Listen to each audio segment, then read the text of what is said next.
Warriors of Faith, Crusaders and Ministorum priests. Rickard had led them so far, but now it was the end. He knew it, they knew it. Something had to give, something had to be done. They could all tuck tail and retreat, or they could move forward. The former was no choice at all. For if they did flee, if they did retreat, then they were doomed as surely as if they had fallen off a cliff, given up, sunk into a corner or cave to die. And these were the men and women of the third-born mechanized, ones who had once been seen as rebellious, cowardly, inept, the very worst of regiments. But Rickard had turned them around. At first, through intimidation and unadulterated terror. He had given them a slap across the face that none ever spoke of, but none could ever forget. But from there, he had changed. Slowly by slowly, but he had changed. It was only now, years later, that they had come to see the truth. He had not changed at all. Commissar Rickard would never bend, never break, never falter, never change. It was they who had been honed, had been transformed.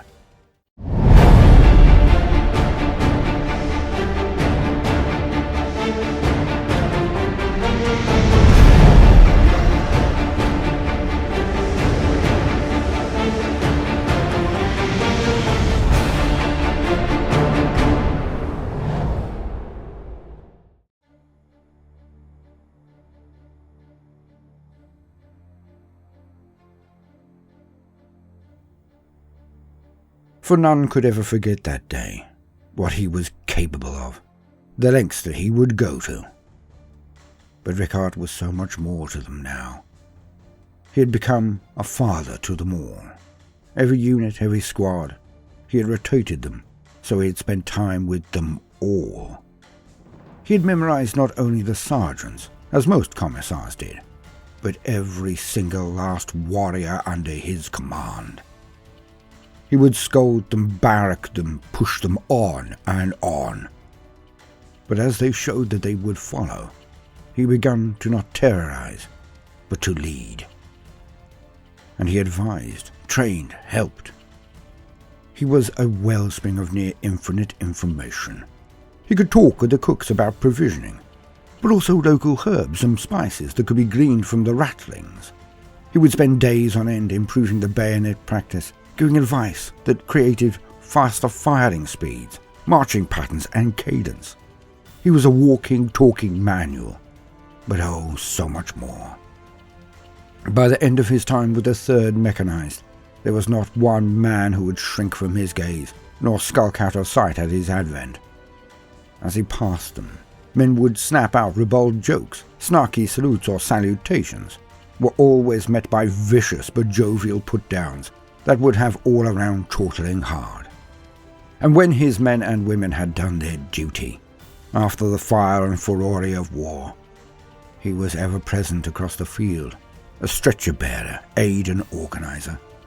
Rickard would sit with his most wounded men when no one else would, holding the hands of the dying so that they were not alone, bringing food and water to those who might be overlooked. He led. And after a few years, the 3rd Mechanized loved him. To be sure, he had his foibles, his annoyances. He was certainly not a morning person, had zero tolerance for tardiness, and would prescribe the lash as easy as breathe if he had not ingested at least 3 rations of recaf. And sometimes his age showed, which he detested. So it was known that each unit to be his host would be given quadruple its usual allotment of recaf. He would also take time on his boots every day, polishing, digging out the dirt. They were ancient, and he maintained them as well as he did his chainsword, more so even. But these traits actually made him predictable, and because of it, solid. All knew the old man could get it done. The commander, Harker, must have been half of his age, yet they were like a double act. Harker had proven himself to Rickard in one night. His first. The two had met, each eyed each other, and ordered the room cleared. The third leered on and punched each other in the arm or sniggered as they heard the kerfuffle within. But to the absolute surprise of the entire command crew, the two had walked out laughing, both with a slight limp and a black eye or two. Harker was special. The command crew were used to the room being closed for hours as a new officer recovered from his pasting before the doors were opened again. It was a known fact that Rickard would not take orders from a wimp. More than one aristocratic fop who had bought his commission, not gone through the Skoda, had been sent to the third to realize the pecking order very swiftly. But Harker had clearly given as hard as he had gotten, and with this, the army was now complete.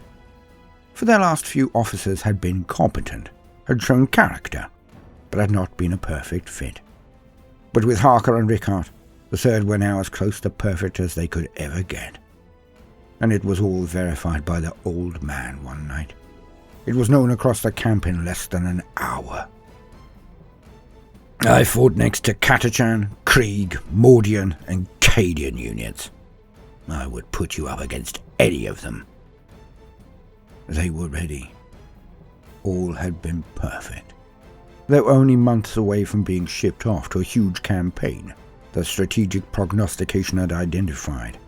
It was to be huge. Pivotal to the survival of the entire sector, some said. But that is when the gate opened. Some fool had ripped a hole in the walls of reality and allowed all hell to pour through. And here is where Rickard had punched a hole through the armies of the Neverborn, the demons, and the third mechanized had fought its way to the very heart of the invasion. The primary cathedral of Hive Pandora. And they were in the thick of it now, all the way up to their eyebrows. The remains of the formation had used Rickard's ladder to advance through the main thoroughfare, edging along and wiping out hordes of cackling and cavorting nightmarish beings. The demons had thrown themselves at the small cluster of ranked men, their thoraxes providing covering fire over their heads. Combined, they punished the hordes bitterly. If they had been anything but Neverborn, their carcasses would have littered the ground, creating a veritable carpet over which the men and women of the Third would have had to trudge. But as they were demons, the moment their forms were destroyed, their foul essences escaped into the ether, and their remains turned to smoke and fire. For hours the guardsmen had pushed forward, but the end was nigh. As they approached the huge edifice of previously holy worship, now seething with chaotic power, the gate had yawned wider, and fresh horrors had streamed from its open maw like an ocean. Yet the guard had not just held, but continued to push forward. The thunder of metallic horrors in the forms of bull-like beings had shook the ground, but been stayed. But while the guardsmen and women stood in their massed ranks, the forces of chaos had brought up ranged artillery, skull cannons that fired balls of hate and flame directly into their midst. The casualties were mounting fast, and Rickard ordered the infantry to take shelter behind the lines of thoraxes. But the armour could not sustain the fire forever, would turn into liquefying lakes of slag if respite was not gained somehow. The men of the Third Born Regiment stood now, their sides protected by the columns of Ogrin, who still held out and were crushing all of the lesser demons that were attempting to smash the formation from the side alleys that fed into the main thoroughfare. Rickard scanned the eyes of his flock, his men and women. They were shaken, but he did not see wide-eyed terror. He saw cold resolve there. Despite the fire coming in, he leapt up to the top of one of the closest thoraxes, so he could address them all as one. With fire and cannons blazing, still he could be heard by many of them. One of his many talents, projection. So, sons and daughters of the Third Born, we come to the final cut, the final moment. When we met on that fated day, I found cowards and scum before my eyes. If you recall, I was ashamed. Ashamed for you. But now, after all we have endured, all we have faced, all we have done, I said that your bodies should be heaped at the ramparts of the enemy, and thus they have been. I said that you should be with the Emperor at his right hand, and many of us now are. I said your banner should be groaning with the honours you should have won, and now they do. But have no doubt, it was no effort of mine that did this, despite what many may believe. It was you, your effort, your courage, your sacrifice. I did naught but show the way, and I have to state that now, I am proud for you. Proud for what you have done, proud for who you are. I am proud of you. And I know that he, the God Emperor, watches us right now with exactly the same pride in his heart. He is proud of you. All of you. He knows each and every one of you as I do. I have served with the best the God Emperor commands. And on this day, I would not replace any one of you. Not for an entire legion of Space Marines would I trade a single one of you. Not one. So, my brothers, my sisters, sons and daughters of Bourne, I ask you this last time. Will you rise to meet the challenge? Will you honour me by fighting at my side? Will you follow me? As his last word resounded, it was immediately met with a chorus of screaming consent. Then, in the name of the proud 3rd Mechanized, in the name of the Astra Militarum, in the name of the Emperor, fix bayonets! At the last signal, the collected armour that had been the bulwark from the fireballs fired at them. All simply barreled forward at top speed, battle cannons blazing into everything in front of them. Each had heard the speech from the old man. All now knew their duty. As the Thoraxes churned forward, they were assailed by more furious fire as the Chaos Forces realized their gambit. The Torok's heavy fire was concentrated on the greatest threat as the range closed. They smashed one after another of the hellish cannon that spat fire at them. No matter what else, the destruction of the skull cannons was a boon beyond measure to Rickard and his densely packed Ogryn and infantry. The remaining armour ploughed on, buffeting and crushing all before them. The cathedral was now an attainable goal. But as the personnel carriers approached its very stairs, they were bogged down by the twisted metal and stone that had succumbed to the taint of chaos. And as their momentum failed, they were soon surrounded.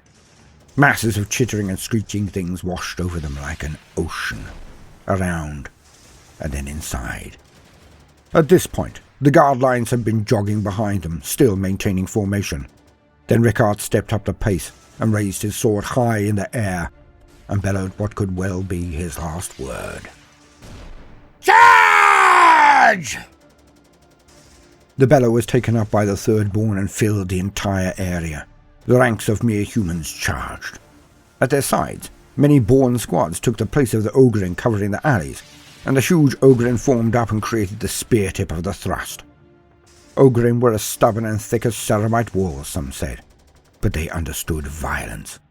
They locked shields and ran at the demonic horde with fury, following Rickard into the very centre of hell. The Commissar's chainsword roared as it slashed through one after another Hellspawn's red flesh. The Ogryn slammed into them like a cannonball, and the entire front of the Chaos invasion was bowled backwards. But soon, the momentum began to falter again. Ogryn were being outnumbered so much that groups of demons would drag down slab shields and then tear the berserk Ogryns to pieces. The guard then slammed into the lines, and it devolved into a massed barging and clawing fray. Rickard near lost his head a dozen times. The chaotic forces now turning on him, and discerning that he was their leader, they threw everything they had at his segment of the line.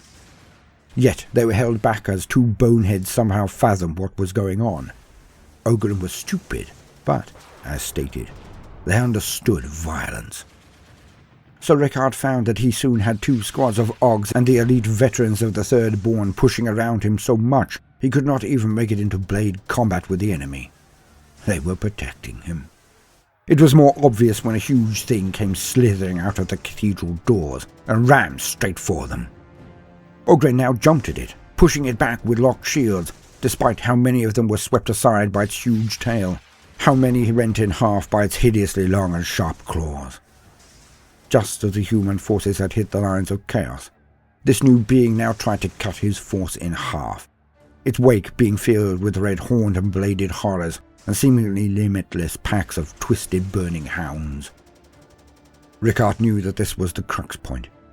His assault had faltered again, and if this horror was not stopped and slain, they would never even scale the stairs that were littered with the burning and melting thoraxes only 20 yards in front of them.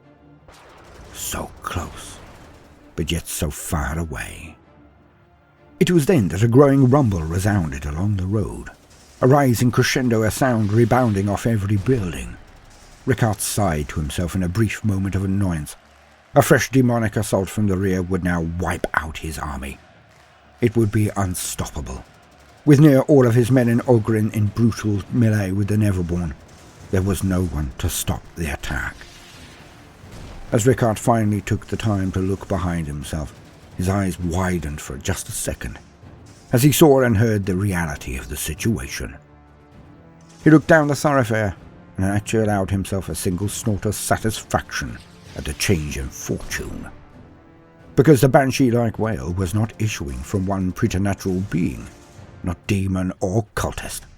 No. The rising screams were coming from the hordes of humans that were now charging en masse towards them.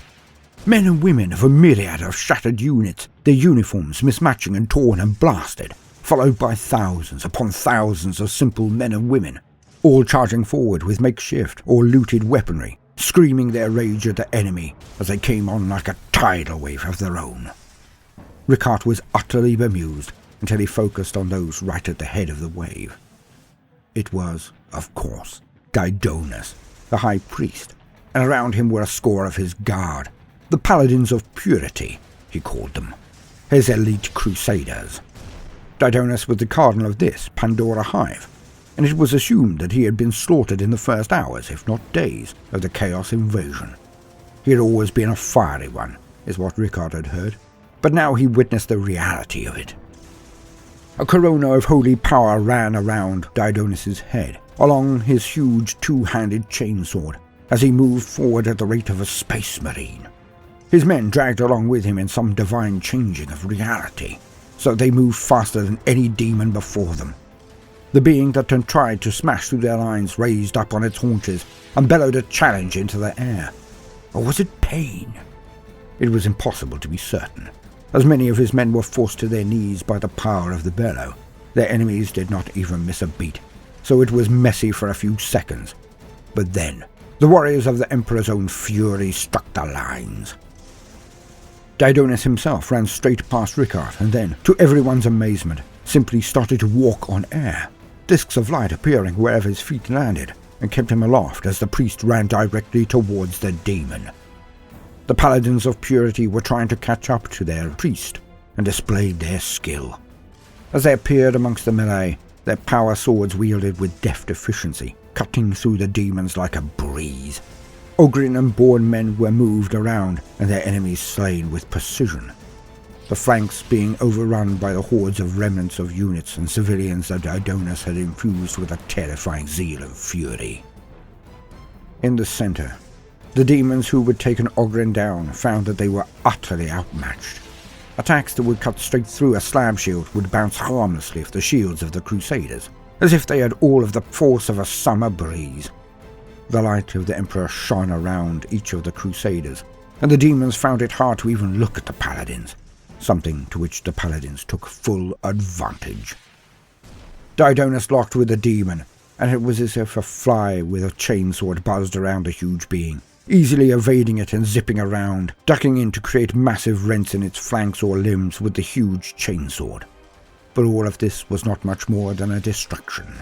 As the priest forced the demon back with his pestering, the Crusaders finally punched a hole through the lesser demons and then surrounded the greater being. Their swords were moving so fast that traces from their blades made the conflict take on a dreamlike quality. But the end result was swift in its delivery.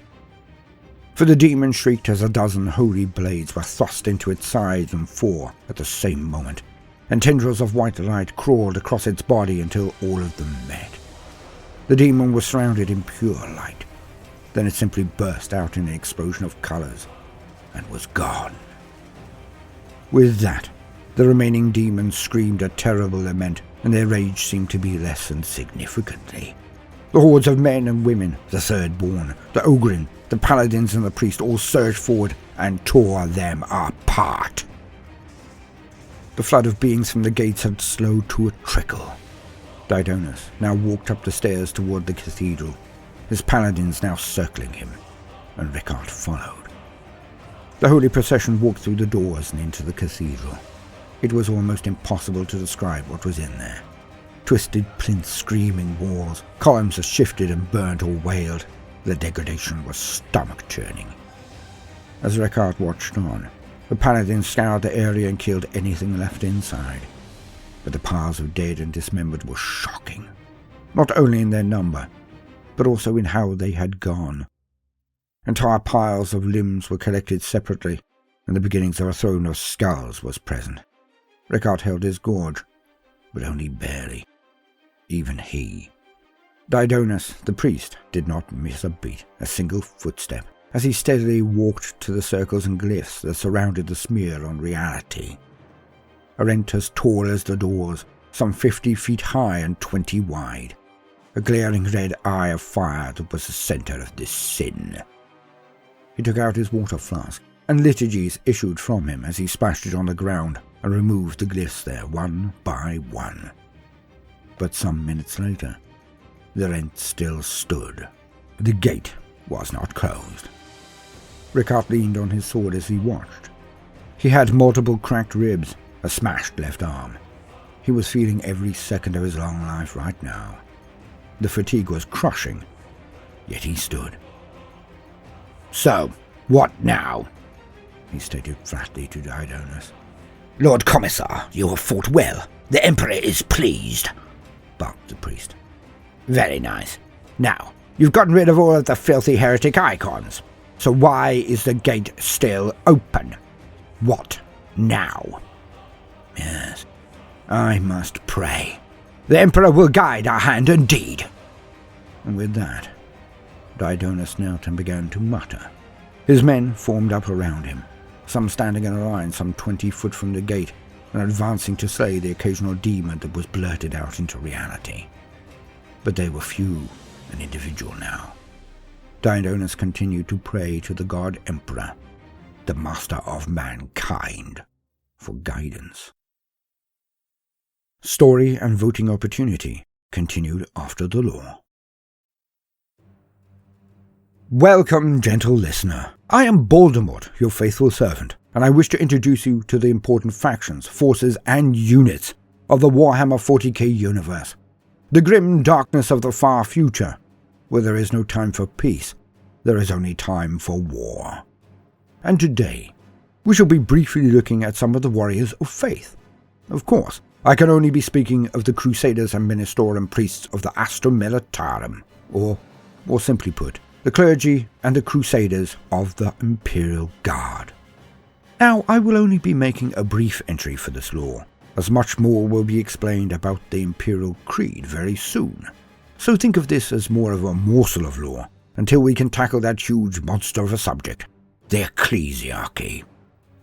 And so, as usual, for the very basics, let us lean on existing wisdom. To quote, Warriors of Faith. The mortal men and women of the Astra Militarum are faced daily with gruesome death, their lives insignificant in the grand scale of the Imperium. But their fear is assuaged by righteous zeal, fueled by the pious frenzy of Ministorum priests who preach the wrathful dictums of the ecclesiarchy, and the dauntless Crusaders who prosecute the Emperor's holy wars. Ministorum priests. The priests of the ecclesiarchy play a vital role in the Imperial Guard, imparting the holy teachings of the Emperor and providing spiritual succor to the troops both on and off the battlefield. To these priests there is no calling higher than tending the Emperor's armies. They lead by example and gladly martyr themselves on blood-soaked fields, the highest sacrifice that is expected of them. Some Ministorum priests are particularly noted for their fiery zeal in the execution of both their duties and of the heretics they abhor. More than one Astra Militarum commander has been grateful for the powerful oratory of a Ministorum priest. Their fiery speeches can stir a populace to rebel against a heretic lord, or persuade an army to lay down its arms and surrender to the mercy of the Emperor, which is inevitably quick and bloody. Ministorum priests ensure that the troops are sufficiently motivated to do their duty without fear, as well as fighting fanatically themselves. In battle, they harness the faith of the troops to smite the Emperor's foes. Chanting litanies of devotion and mantras of hate, they stir the hearts and souls of nearby guardsmen to righteous anger. Together, they charge down the heretical forces that dare oppose the Emperor, determined to purge such filth from the battlefield. During the Second Tyrannic War, the miasman 15th Brimstones found themselves out of ammunition and cut off from reinforcements on the shrine world of Distra Angelicus. Roused by the righteous fervour of a trio of Ministorum priests, the miasmen sallied forth, butchering half a dozen broods with their knives before they were eventually cut down. All members of the ecclesiarchy carry with them a rosarius, a symbol of faith as potent as the Holy Aquila. The more bloodthirsty of Ministorum priests, including those that have ties to the redemption cults, often preach in the swirling melee of combat, and so supplement their faith with snarling chain blades and bulky pistols. Few liturgies are more rousing to the soldiery of the Astra Militarum than those accompanied by sprays of traitor blood and the wet thud of carved enemy flesh hitting the ground. Though Ministorum priests may serve with an Astra Militarum regiment, sometimes for an extended period, he is still formally part of the ecclesiarchy, the religious body of the Imperium. In a practical sense, this has little bearing on his place in a battle, for a priest will follow the orders given to the regiment he has been seconded to, and will fight and die alongside the soldiers he shepherds. Crusaders. Imperial Guard commanders who show exceptional zeal, unflinching faith, and appropriate deference towards the Adeptus Ministorum are sometimes afforded a retinue of Crusaders. These warrior ascetics hail from the most mysterious of all the ecclesiarchy's many orders, the Cardinal's Crimson, and it is said that nowhere in the Imperium can more devout warriors be found, save perhaps for in the ranks of the Adeptus Sororitas. Armed with formidable shields, shrouded in robes, and wielding heavy longswords wreathed in crackling power fields, Crusaders form a dauntless honor guard that is nigh impenetrable in both body and spirit. On the battlefield, Crusaders will often form a halo around their commander, allowing them to move freely wherever the Emperor guides. Xenos heretics and traitors who would approach this holy officer are slaughtered by the Crusaders, while incoming fire ricochets harmlessly off their ornamented storm shields.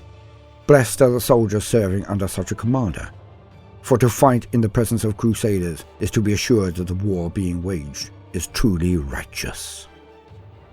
End quote.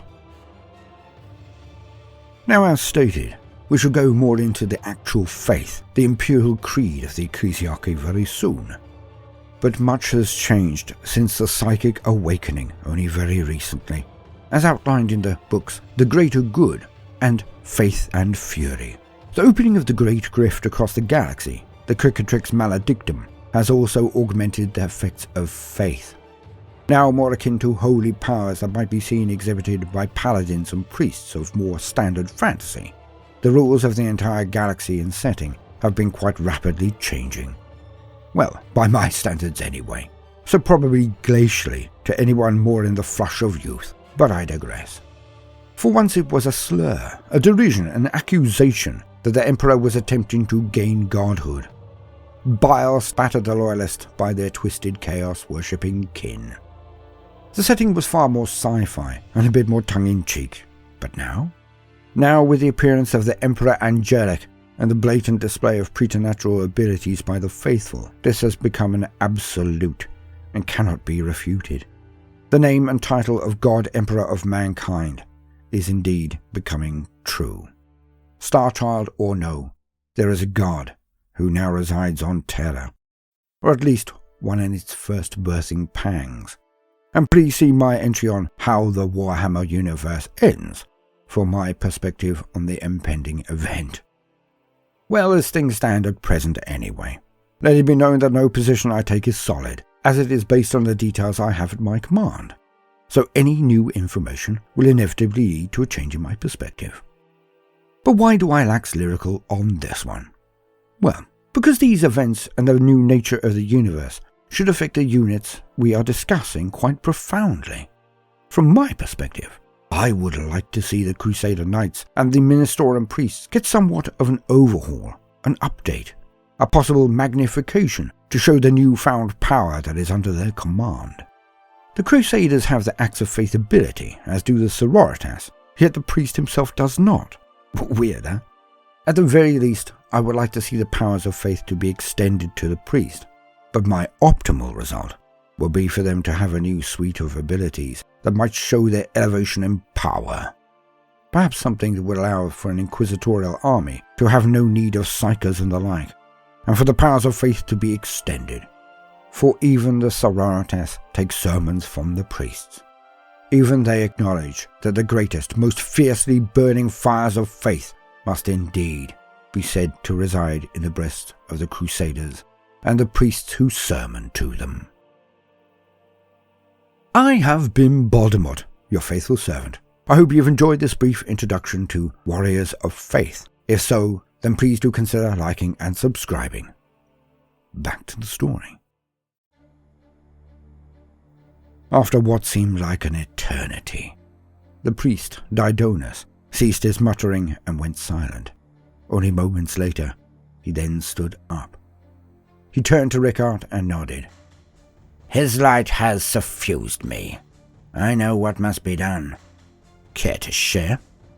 The unclean do not issue from the gate now as we are present. Our light shines too brightly for them to endure, he said as he waved to indicate his Paladins, his most holy Crusader knight.